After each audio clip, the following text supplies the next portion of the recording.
यहां पे देखो हार्मोन का नाम है एब्सिसिक एसिड, क्या नाम है, ठीक है ना, एसिड। देखो मैंने इसका डेरिवेटिव्स भी बताया था, है ना, कहां कहां से ये मिलता है, कहां कहां से इसका डेरिवेटिव क्या था, सब कुछ मैंने फाइनली स्टार्टिंग में ही एकदम बात किया था। देखो अगर मैं बात कर रहा हूं, ये एक बीटा इनहिबिटर होता है जो डोर्मिन की तरह काम करता है, एब्सिशन 2 इसका नाम, ठीक है ना, और ये पोटैटो कॉटन में मतलब प्लांट से मिलता है। अब ये समझ सकते हो ना कि ये नेचुरल है, क्या है, नेचुरल है, ठीक है ना। तो इसका जो केमिकल कंपोजिशन होता है पोटैटो कॉटन वाले में, ये कंपोजिशन सेम होता है, मतलब दोनों में क्या पाया जाता है, एब्सिसिक एसिड। अगर मैं तुम्हें बताऊं ये जो एब्सिसिक एसिड होता है इसका फंक्शन क्या है, क्या मैं बोल रहा हूं, फंक्शन का मतलब बोले तो इसका काम क्या है, तो फंक्शन में पहले नंबर पे आता है सीड डेवलपमेंट। किसमें आता है, ये बताओ सीड डेवलपमेंट का मतलब क्या होता है, कि तुम्हें पता होना चाहिए कि सीड में होती है सीड कोट, क्या पाई जाती है, और उस सीड कोट में पाया जाता है इम्ब्रायो, क्या पाई जाती है, इम्ब्रायो बना होता है मेरिस्टेमेटिक सेल से, किससे, अगर उसको तुम वाटर दो और सॉइल के प्रेजेंस में उसको क्या करो, ग्रो करा रहे हो, यानी यहाँ पे क्या हो रहा है, सीड जर्मिनेट हो रहा है, क्या हो रहा है, जर्मिनेट हो रहा है ना, तो सीड के डेवलपमेंट में एब्सिसिक एसिड क्या कर रहा है, हेल्प कर रहा है, ठीक है ना। तो यहाँ पे क्या है, और इसमें क्या होगा, सीड में प्रोटीन होती है, क्या होती है, प्रोटीन होती है, सेल है ना, तो ऑब्वियस सी बात है प्रोटीन तो होगी। तो इनिशियल स्टेज में जो सीड है उसमें क्या होगी, प्रोटीन सिंथेसिस होती है, इनहिबिटर की तरह काम करता है, मतलब ये क्या करेगा, इनहिबिट करने का काम करेगा प्लांट में, ठीक है ना। इनहिबिट क्या करेगा, मान लो अगर इसको सीड जर्मिनेशन भी इनहिबिट करना है, ठीक है ना, प्रोटीन की सिंथेसिस को रोकना है, मेटाबॉलिज्म को रोकना है, ठीक है ना, क्लोरोफिल सिंथेसिस यानी क्लोरोफिल डिस्ट्रक्शन को क्या करना है, प्रमोट करना है, क्लोरोफिल डिस्ट्रक्शन प्रमोट करना मतलब क्लोरोफिल के तोड़ने को प्रमोट करना है, यानी कि यहाँ पे क्लोरोफिल की सिंथेसिस रुक रही है ना, ठीक है ना, क्या हो रहा है, इनहिबिट हो रहा है, आरएनए सिंथेसिस को भी क्या कर रही है, इनहिबिट कर रहा है, ठीक है ना। रेगुलेटर का मतलब ये होता है या तो इनहिबिट करो या तो प्रमोट करो, ठीक है। डोर्मेंसी, सेनिसेंस और जो लीफ का झड़ना, एब्सिशन ऑफ लीफ, उसको क्या करता है, प्रमोट करता है, क्या करता है, प्रमोट करता है, ठीक है ना। तो डोर्मेंसी का मतलब तुम समझ गए हो, डोर्मेंसी को प्रमोट करना। अगर मैं तुम्हें एक वर्ड बोलता हूं यहाँ पे सीड डोर्मेंसी, क्या बोल रहा हूं, सीड डोर्मेंसी का मतलब जानते हो क्या होता है यहाँ पे, अभी तुम्हें बताया ना सीड की जर्मिनेशन को रोकना, तो इसे ही बोलते हैं डोर्मेंसी, क्या बोलते हैं। एक सीड ले लो, उस सीड को तुम क्या कर दो, चाहे जितना सॉइल में रख दो, ठीक है ना, अब वो जर्मिनेट नहीं करेगी, जर्मिनेट नहीं करेगी मतलब वो एकदम रुकी हुई होगी, चाहे वाटर दे दो चाहे कुछ भी दे दो, वो जर्मिनेट नहीं करेगी एक पीरियड तक, ठीक है ना। तो इसे ही बोलते हैं हम डोर्मेंसी, क्या बोलते हैं। फिर बाद में अगर तुम कोई हार्मोन, ऑक्सीजन जैसे हार्मोन मिल जाते हैं उसको, ठीक है ना, तो फिर वो क्या करना स्टार्ट कर देती है, ग्रो, जर्मिनेट करना स्टार्ट कर देती है। सेनिसेंस का मतलब मैंने तुम्हें बताया है, सेनिसेंस को प्रमोट करना, इसका मतलब ये है कि जो फल पहले पक रहे होते हैं अब वो थोड़ा सा देर में पकेंगे, ठीक है ना, क्या होंगे, देर में पकेंगे, सही बात है ना। मतलब यहाँ पे अब सुनना, एक चीज याद रखना, अगर मैंने बोला तुम्हें कि सेनिसेंस को प्रमोट कर रहा है, इसका मतलब यहाँ पे क्या हो रहा है, वेजिटेटिव ग्रोथ हो रही है ज्यादा, क्या हो रही है, वेजिटेटिव ग्रोथ ज्यादा हो रही है, और रिप्रोडक्टिव ग्रोथ थोड़ा लेट हो रही है, क्या हो रही है, फ्लावर लेट में बनेगा तो फ्रूट भी लेट में बनेगा, देरी में डिले होगी ना, ठीक है ना। तो सेनिसेंस को क्या कर रहा है, ये प्रमोट कर रहा है, ठीक है ना। अब सुनो, तो उल्टा हो गया ना, अभी मैंने क्या, पहले हार्मोन में क्या होता था, सेनिसेंस को डिले करना, सेनिसेंस को डिले करने का मतलब क्या होता है ये बताओ, कि तुम क्या करो, फल को समय से पहले पकने से रोक रही हो, है ना, बट यहाँ पे प्रमोट कर रहा है, मतलब अब फ्रूट यानी जो फल होता है और जो वेजिटेबल है उसको जल्दी पकाएगा, यहाँ पे क्या करेगा, जल्दी पकाएगा। तो जो एब्सिसिक एसिड होता है इसका काम क्या होता है, ये जो प्लांट से बने प्रोडक्ट होते हैं जैसे फ्रूट हो गए, वेजिटेबल्स हो गए, उनको और जल्दी पकाएगा, क्या करेगा, और जल्दी पकाएगा, उसको पकने में प्रमोट करेगा, ठीक है ना, मैच्योर या कह लो जिसको राइपनिंग में, ठीक है, लीफ के झड़ने को रोकता है। इतनी बात समझ में आ गई, बोलो समझ में आ गई। देखो यहां पे याद रखो, ग्रोथ क्या होती है, ग्रोथ, ग्रोथ क्या होती है, ग्रोथ क्या होती है बताओ, किसी को पता है, एनीवन। अरे ग्रोथ मीन्स क्या होता है, वृद्धि करना या बढ़ना, बताओ। देखो प्लांट में, प्लांट की सेल का बढ़ना, ये भी ग्रोथ है। प्लांट इनलार्ज होना ये भी ग्रोथ है। डिवीजन करना ये भी तो ग्रोथ है। स्टेम की हाइट बढ़ना ग्रोथ है। लीफ छोटी थी, है ना, क्या थी, छोटी थी, अब बढ़ गई, ये भी क्या है, ग्रोथ है। तो एक पर यूनिट टाइम में, एक दिए गए समय में, ठीक है ना, प्लांट्स में होने वाली जो ग्रोथ, जो वृद्धि देखी, जो ग्रोथ देखी जाती है, वही एक क्या है, ग्रोथ है। ठीक है ना, क्या होती है, ग्रोथ। और इसी को हम बोलते हैं ग्रोथ रेट। क्या बोलते हैं? अब ग्रोथ रेट का मतलब क्या होता है कि एक गिवन टाइम में, क्या, एक गिवन टाइम में इनिशियल पॉइंट से लेकर के फाइनल साइज जो होती है प्लांट के प्रोडक्ट या प्लांट यानी लीफ का मान लो, ठीक है ना, तो उन्हें क्या बोलते हैं, ग्रोथ रेट। क्या बोलते हैं? जैसे आज कितनी तारीख है, 4 तारीख है, तो आज लीफ की साइज है 3 सेंटीमीटर। कितना कितना है? अब 10 तारीख को ये लीफ हो गई 5 सेंटीमीटर। कितनी? 5 सेंटीमीटर। तो इनिशियल ग्रोथ कितनी थी? 3 सेंटीमीटर। कितनी थी? 3 सेंटीमीटर। अब 10 तारीख को यानी लगभग 6 दिन का फासला हुआ ना, तो 6 दिन में ये कितने हो गए? तो इसमें जो एब्सोल्यूट ग्रोथ होता है, पहले 3 थी, अब कितने हो गए? 5 हो गए। तो एब्सोल्यूट ग्रोथ कितना हुआ? 5 में 3 घटाओगे कितना हो जाएगा? 2। एब्सोल्यूट ग्रोथ का मतलब कितना बढ़ा, इनिशियल पॉइंट से लेकर के फाइनल जो साइज थी लीफ की, उसके कितना बढ़ा। एब्सोल्यूट ग्रोथ क्या हो गया? 2। और फाइनल ग्रोथ क्या था? 5, है ना। इनिशियल ग्रोथ क्या थी? 3। आई बात समझ में? ठीक है ना। तो हम क्या निकालेंगे आज, ये भी हम तुमको सिखाएंगे, रिलेटिव ग्रोथ। क्या बोलते हैं? रिलेटिव ग्रोथ रेट क्या होता है, ये भी निकालेंगे। ठीक है ना। तो चलो अब इसको हम क्या करते हैं, जल्दी से रफ कर देते हैं। रफ करो भाई, कौन करेगा आके?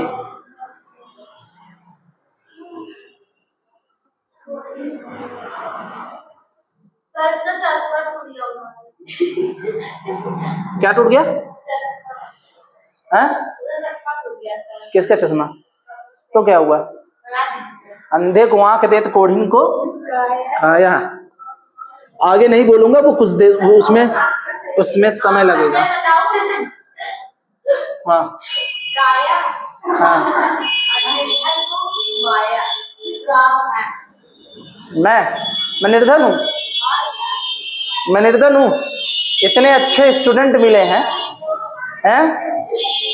जिस टीचर को इतने अच्छे स्टूडेंट मिले, वो टीचर को खुद को निर्धन समझ सकता है? माया कौन बटोर रहा है? मैं नहीं बटोरता,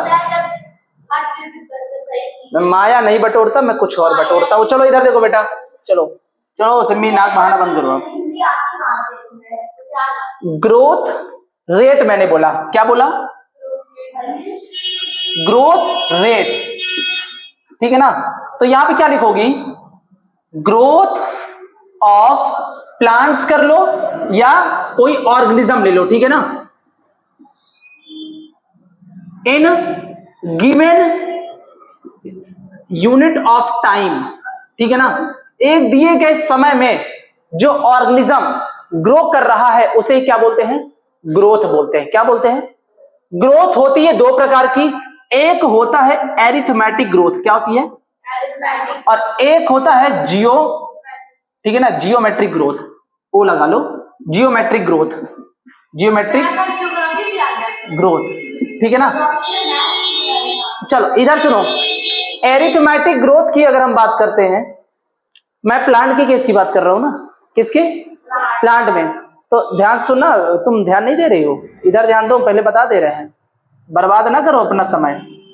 इधर सुनो, एरिथमेटिक ग्रोथ में क्या होता है, ये एक सेल है, क्या है, और ये सेल है मेरिस्टेमेटिक। क्या है? मेरिस्टेमेटिक सेल है, राइट। तुम्हें पता होना चाहिए मेरिस्टेमेटिक सेल क्या होती है? डिवाइड करने वाली सेल होती है। ये क्या करती है? डिवाइड करती है, ठीक है ना, ठीक है ना, कॉन्टिन्यूसली डिवाइड करना चाहती है। लेकिन अगर ये डिवाइड करना बंद कर दे एक समय में, तो उसे बोलते हैं परमानेंट। क्या बोलते हैं? इसका मतलब ये कह सकते हो कि सर जी जो परमानेंट सेल है वो मेरिस्टेमेटिक सेल से ही बनी है। किससे बनी है? एक छोटा बच्चा अभी क्या करता है बताओ? खूब बदमाशी करेगा। क्या करेगा? खूब बदमाशी करेगा। अभी वो मेरिस्टेमेटिक एज में है। किसमें? मेरिस्टेमेटिक एज में, ठीक है ना। अब वो धीरे धीरे बढ़ेगा, ठीक है ना। अब वो जैसे ही 11th में आया, 9th में आया, तो वो फिक्स हो गया अपने लिए कि अब मुझे बड़ा हो गया, अब मैं बड़ा हो गया हूं, अब मुझे एक पार्टिकुलर सब्जेक्ट को पढ़ करके आगे जाना है, ठीक है ना। तो वहां एक पार्टिकुलर चीज के लिए क्या हो गया बताओ, ठीक है ना, मतलब वहां पे वो फंस चुका है कि भाई अब हमें एक फंक्शन को अटेन करना है, ठीक है ना। डॉक्टर बनना है तो तैयारी हमको करनी पड़ेगी, बायो लेनी पड़ेगी, ठीक है ना। आई बात समझ में। तो यहाँ पे क्या हुआ, एक फंक्शन को ऑब्टेन करने को लगातार काम कर रहा है ना, तो यहाँ पर क्या है, परमानेंट हो जाना, इसका मतलब अब वो एक ही फंक्शन की तरफ भागेगा, अगल बगल नहीं जाएगा। अगर उसका काम होगा पानी का कंडक्शन करना, तो वो पानी का कंडक्शन ही करेगा, ठीक है ना।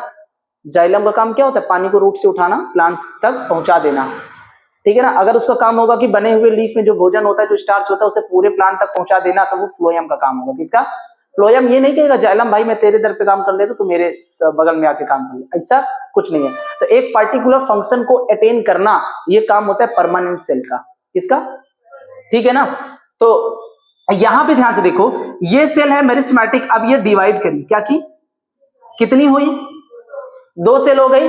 अब ध्यान से सुनना, इसमें ये मेरिस्टेमेटिक सेल रहेगी और ये परमानेंट हो जाएगी। क्या हो जाएगी, समझ में आई बात ना। ये मेरिस्टेमेटिक हो गई, ये क्या हो गई, मतलब ये जो मेरिस्टेमेटिक सेल थी, ये 2 सेल डिवाइड करके बनाई, और उस 2 सेल में ये मेरिस्टेमेटिक रहेगी, ये परमानेंट। परमानेंट मतलब ये किसी काम को ऑब्टेन कर चुकी है, ठीक है।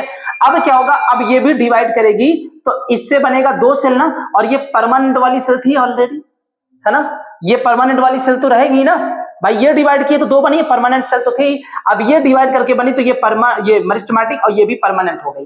समझ में आई बात, ठीक है। एक सेल मेरिस्टेमेटिक थी, अब 2 बन गई ना, कितनी बन गई, 2 सेल बन गई। तो 2 सेल में कहती है चलो भाई अब मैं कुछ काम करना चाहती हूं, तो एक सेल क्या होगी, परमानेंट हो गई, और दूसरे नहीं भाई मुझे काम नहीं करना, मुझे अभी खुद को डिवाइड करना है। क्या करना है, डिवाइड करना है।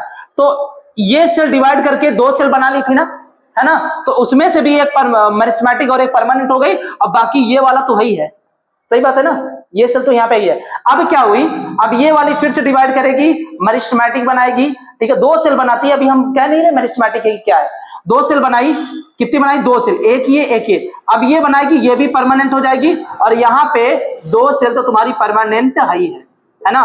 तो कितनी होगी, 3 परमानेंट। समझ में आ रहा है, कहने का मतलब ये है कि सर जी यहाँ पे मेरिस्टेमेटिक सेल डिवाइड करेगी, क्या करेगी, डिवाइड करेगी, क्या करेगी, डिवाइड करेगी, और डिवाइड करने के बाद क्या हो जाएगी, ये परमानेंट भी बना लेगी। क्या बना लेगी, परमानेंट, ठीक है ना। तो ऐसी ग्रोथ को क्या बोलते हैं, ठीक है ना, ऐसी ग्रोथ को बोलते हैं एरिथमेटिक ग्रोथ। कहने का मतलब जब एक सेल डिवाइड होती है, तो एक सेल डिवाइड होकर के जब 2 सेल बनाती है, उन 2 सेल में कोई एक सेल क्या बन जाती है, परमानेंट। क्या बन जाती है, परमानेंट, ठीक है ना। और उस ऐसी ग्रोथ को हम क्या बोलते हैं, एरिथमेटिक। क्या बोलते हैं, ऐसी ग्रोथ सेल में क्या बोलते हैं, एरिथमेटिक ग्रोथ। लेकिन अगर हम जियोमेट्रिक ग्रोथ की बात करते हैं, किसकी बात कर रहे हैं, किसकी बात कर रहे हैं, जियोमेट्रिक। तो यहां पे क्या होता है, यहां पे ये जो एक सेल है जिसे हम मेरिस्टेमेटिक सेल बोलते हैं, क्या बोलते हैं, ये जब डिवाइड करेगी तो 2 सेल बनाएगी, वो दोनों मेरिस्टेमेटिक सेल होगी। क्या होगी, फिर 2 डिवाइड करेगी तो 2 से कितने बन जाएंगे, 4, है ना। तो ये भी कैसे होंगी, मेरिस्टेमेटिक ही होंगी। फिर क्या हो गया, ये भी मेरिस्टेमेटिक सेल डिवाइड की, ये भी, ठीक है ना। देखो सभी क्या बन रहे हैं, मेरिस्टेमेटिक सेल। क्या बन रहे हैं, मेरिस्टेमेटिक। इसका मतलब समझे कि सर जी जियोमेट्रिक ग्रोथ में क्या होता है, जो मेरिस्टेमेटिक सेल डिवाइड होती है, उन सेल में दोनों सेल मेरिस्टेमेटिक ही होती है, मतलब वो लगातार डिवाइड करती रहेगी, इसमें कोई परमानेंट नहीं बनेगा, ठीक है ना। तो समझ में आना चाहिए कि एरिथमेटिक ग्रोथ ऐसा होता है जहां पे सेल डिवाइड करके 2 सेल बनाती है, जिसमें से एक परमानेंट बन जाएगी और एक मेरिस्टेमेटिक ही रहेगी। लेकिन जियोमेट्रिक ग्रोथ में क्या होता है कि जियोमेट्रिक ग्रोथ में क्या होगा बताओ, हाँ मेरिस्टेमेटिक क्या होती है, वो डिवाइड करती रहती है, वहां पे परमानेंट कोई भी सेल परमानेंट नहीं बनता, दोनों सेल मेरिस्टेमेटिक ही होती है। समझ में आई। तो ग्रोथ क्या होता है, ग्रोथ का टाइप तुमको पता चल गए। हम तुम्हें अब बताने वाले ग्रोथ रेट, जैसे कि यहाँ पे ये ग्रोथ रेट ही बताया था, मैं क्या बताया था, ग्रोथ रेट, ठीक है ना। ग्रोथ रेट तुमको पता चल गया ना, एक दिए गए टाइम में जो ग्रोथ हो रही है, ठीक है ना, उसे क्या बोलते हैं, ग्रोथ रेट। क्या बोलते हैं, ठीक है ना। यहां पे ध्यान से सुनना, एक होता है एब्सोल्यूट ग्रोथ, क्या, एब्सोल्यूट ग्रोथ, ठीक है, और एक होता है क्या, रिलेटिव ग्रोथ। जब तक तुम्हें एब्सोल्यूट ग्रोथ नहीं पता होगी, तब तक तुम relative growth relative growth rate यानी RGR नहीं निकाल पाओगे, ठीक है ना। अब मेरी बात जरा सुनना, इधर सुनो, इधर ये एक लीफ है, क्या है, क्या ये एनसीईआरटी में लीफ का एग्जांपल दिया, सो नहीं, इधर इधर आंखें खोल लो, ठीक है ना। एनसीईआरटी में एक एग्जांपल दिया है, क्या दिया है, ऐसे करके देखोगे तो दिया है। अभी ये जो लीफ है ये तो मैं डायरेक्ट जो ऐसे बनाया हूं ना, ये क्या है, ये ग्रोथ दिखा रही है, क्या दिखा रही है, ग्रोथ।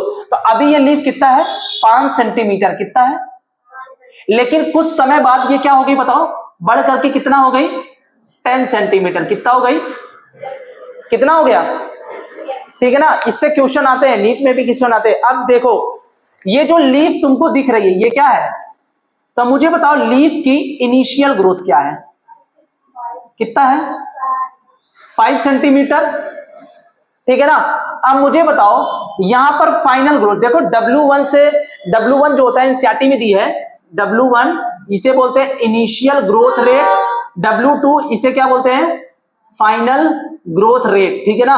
और यहाँ पे T दिया, T1 T2 जिसे हम टाइम बोलते हैं, क्या बोलते हैं, क्या बोलते हैं, टाइम बोलते हैं।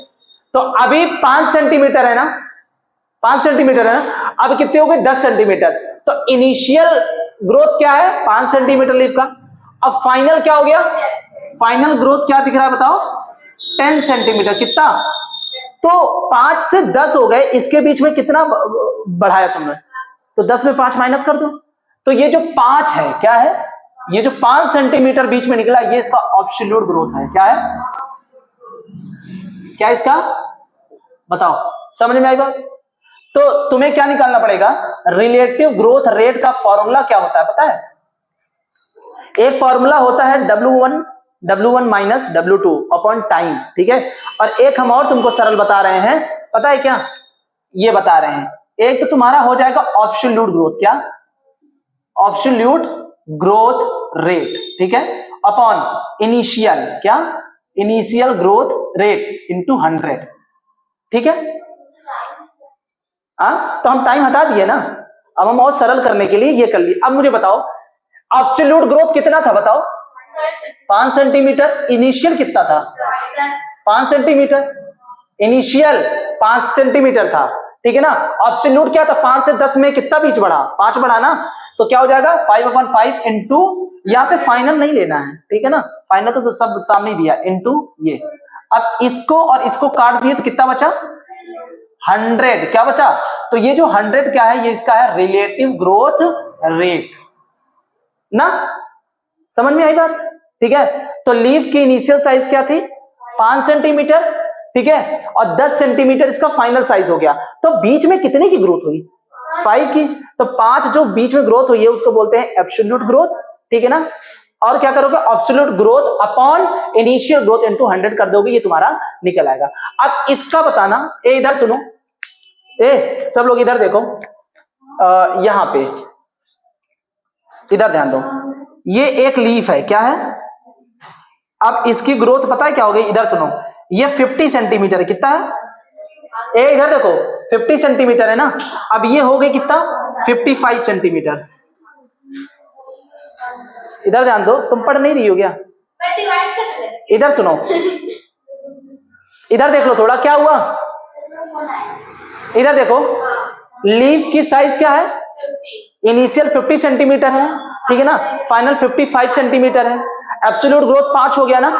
अब ये ना देखना कि सर इसमें 5 आया था तो इसमें भी 100% RGR होगा, रिलेटिव ग्रोथ रेट, नहीं, अब तो फार्मूला लगा के निकालो RGR क्या होगा, निकालो, तुम करके दिखाओ पहले ना, करो करो जल्दी, हाँ करो करो करो, इसका RGR कितना निकला बताओ, रिलेटिव ग्रोथ रेट कितना निकला, इनिशियल कितना है, एब्सोल्यूट ग्रोथ 5 हो गई ना, 50 से 55 गया, इनिशियल 50 इंटू 100, ये और ये कट गया, 5 से कट गया, तुम्हारा बचा 10, RGR रिलेटिव ग्रोथ रेट कितना निकला, 10। समझ में आई बात, बना लोगे, इसकी काम करो, इसकी जल्दी से एक पिक ले लो, एक पिक्चर ले लो, और फिर हम क्या बताते हैं, डिफरेंशिएशन, डिफरेंशिएशन और रीडिफरेंशिएशन, ले लो इसकी पिक्चर।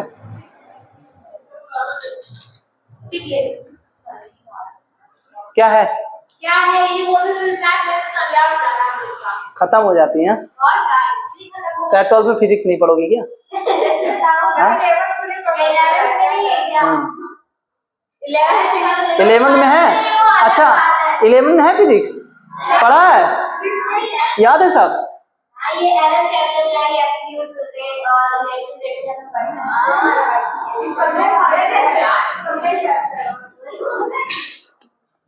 इसको ग्रुप में भेज देना। ए अन्नपूर्णा, इसको ग्रुप में भेजो।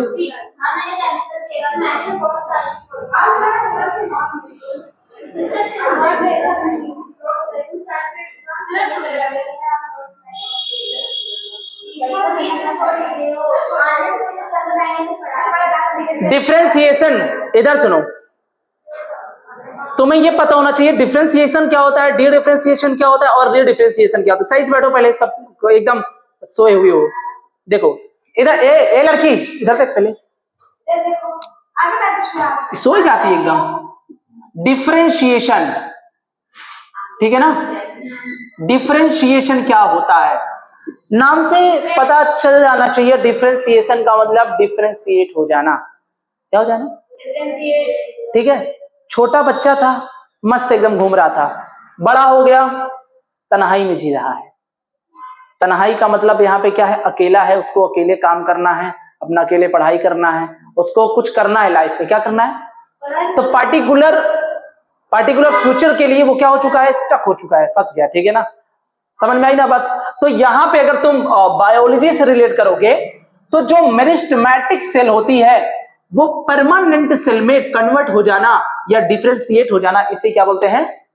क्या बोलते हैं? डिफरेंशिएशन। तो ऐसे याद रखो, मेरिस्टेमेटिक सेल, क्या मेरिस्टेमेटिक सेल्स किसमें डिफरेंशिएट हो जाती है? परमानेंट सेल में। किसमें? परमानेंट सेल में क्या हो जाती है? डिफरेंशिएट हो जाती है। क्यों? क्योंकि ये मेरिस्टेमेटिक सेल डिवाइड की, उनमें से कुछ कह रहा है कि भाई मुझे कुछ काम करने हैं। क्या करने हैं? काम करने, एक पार्टिकुलर फंक्शन को अटेंड करना है ताकि मैं जीवन अपना चला पाऊं। तो वो क्या बन गए? परमानेंट। क्या बन गए? अब ये जो डिफरेंशिएशन है, इनमें जो परमानेंट सेल बने हैं वो जाइलम है, फ्लोएम है, शीफ सेल है। क्या है? शीफ सेल। और ये शीफ सेल जाकर के आगे बनाती है शीफ ट्यूब। ठीक है ना? आई बस हमें तो एग्जांपल भी इसका याद कर लो। अब मैं अगर तुम्हें बता दूं, अब ये देखो मेरिस्टेमेटिक सेल से अब परमानेंट बन गई ना, मतलब परमानेंट सेल यहां पे डिवाइड ऐरे नहीं डिवाइड करेगी, मतलब यूं ही मजे मजे में डिवाइड नहीं करेगी। लेकिन अब क्या हुआ? अब परमानेंट सेल होने लगी शायद थोड़ा सा डैमेज। क्या हो गई? क्या हो गई? तो इसको जरूरत पड़ गई ना, डैमेज हो जाएगी तो इसको जरूरत पड़ेगी ना, यार डिवाइड नहीं करूंगी तो मैं खत्म हो जाऊंगी। सही बात है ना? तो अब ये परमानेंट सेल क्या हो रही है? क्या हो रही है बताओ? वापस से डिवाइड करना शुरू कर दी। क्या डिवाइड क्यों करेगी? रिपेयरिंग के लिए। किसके लिए? सेल डैमेज हो गया ना, रिपेयरिंग के लिए या ग्रोथ के लिए। ठीक है ना? तो यहां पे क्या करेगी? डिवाइड करेगी। मतलब अब डिवाइड कर रही है, इसका मतलब वो मेरिस्टेमेटिक बन चुकी है ना। तो परमानेंट सेल अगर इसको जरूरत पड़ गई खुद को डिवाइड करने के लिए, डिवाइड कब करेगी? जब इसमें कुछ डैमेज हो जाएगा, तो रिपेयरिंग के लिए। तो वापस से जो सेल डिवाइड नहीं कर रही थी अब डिवाइड करना स्टार्ट कर दी है, इसका मतलब ये वापस से क्या बन गई है? मेरिस्टेमेटिक। क्या बन गई है? क्या बन गई है?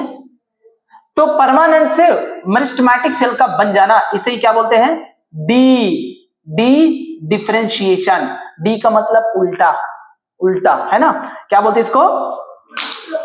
उल्टा बोलते हैं। तो डिफरेंशिएशन, डी डिफरेंशिएशन बोलते हैं। क्या? तो डिफरेंशिएशन का मतलब मेरिस्टेमेटिक सेल से परमानेंट सेल बनना और परमानेंट से वापस डिवीजन और डिवाइड अटेंड कर लेना टू फॉर्म मेरिस्टेमेटिक सेल, उसे क्या बोलते हैं? डिफरेंशिएशन। अब मुझे बताना, अगर यही मेरिस्टेमेटिक सेल वापस से परमानेंट हो जाए, क्या हो जाए? यही जो मेरिस्टेमेटिक सेल है वापस से क्या हो जाए? वापस से क्या हो जाए? यहां पे इसे लिख लो, ऊपर नई जगह है। वापस से परमानेंट हो जाए। क्या हो जाए? परमानेंट सेल में बदल जाए, तो इसको हम बोलते हैं क्या? रीडिफरेंशिएशन। क्या बोलते हैं? रीडिफरेंशिएशन। ठीक है ना? डी डिफरेंशिएशन का एग्जांपल यही है, पैरेनकाइमेटस सेल जिसमें cork cambium and vascular cambium आता है। तो मेरे साथ बोलो डी डिफरेंशिएशन के एग्जांपल क्या है? बोलो पैरेनकाइमेटस सेल। और पैरेनकाइमेटस सेल में क्या आते हैं? कॉर्क कैम्बियम और वेस्कुलर कैम्बियम, ठीक है ना, क्या बोलते हैं, कॉर कैम्बियम, वेस्कुलर कैम्बियम। और रे डिफरेंशिएशन में क्या हुआ, मेरिस्टेमेटिक वापस से परमानेंट बन गई है। क्या बन गई है, बन गई, परमानेंट बन गई है। तो इसे रे डिफरेंशिएशन बोलते हैं। जहां पे जो वेस्कुलर कैम्बियम होता है, वेस्कुलर कैम्बियम क्या था बताओ, डी डिफरेंशिएशन का प्रोडक्ट था ना। अब ये वेस्कुलर कैम्बियम आगे जाकर के सेकेंडरी जाइलम बनाएगी। क्या बनाएगी, तो तुम्हें पता था ना सर जी, जाइलम तो क्या होता है, परमानेंट होता है ना। तो देखो ये परमानेंट ही तो बनाई है ना। तो एक बार जाइलम बन गया था ना, अब दोबारा जाइलम बनेगा तो क्या हो जाएगा, सेकेंडरी जाइलम। क्या हो जाएगा, तो वेस्कुलर कैम्बियम सेकेंडरी जाइलम और सेकेंडरी फ्लोएम बनाती है, ठीक है ना। और कॉर्क कैम्बियम क्या बनाती है, कॉर्क सेल क्या बनाएगी। आई बात समझ में, ठीक है ना। तो जल्दी से अब इसको देख लो, बस यही था, समझ में आ गई बात, ठीक है। करो इसको, ओए हो गया। क्वेश्चन लिखो, एक क्वेश्चन लिखो, क्वेश्चन लिखो। A fruit in size of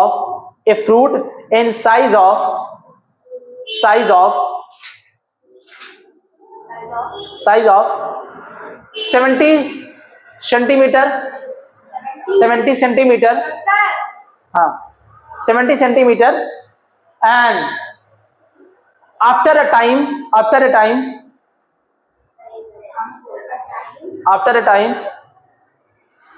it grows in 80 centimeter. Find its relative growth rate. Absolute upon initial growth rate into 100 is equal to ये क्या डालो,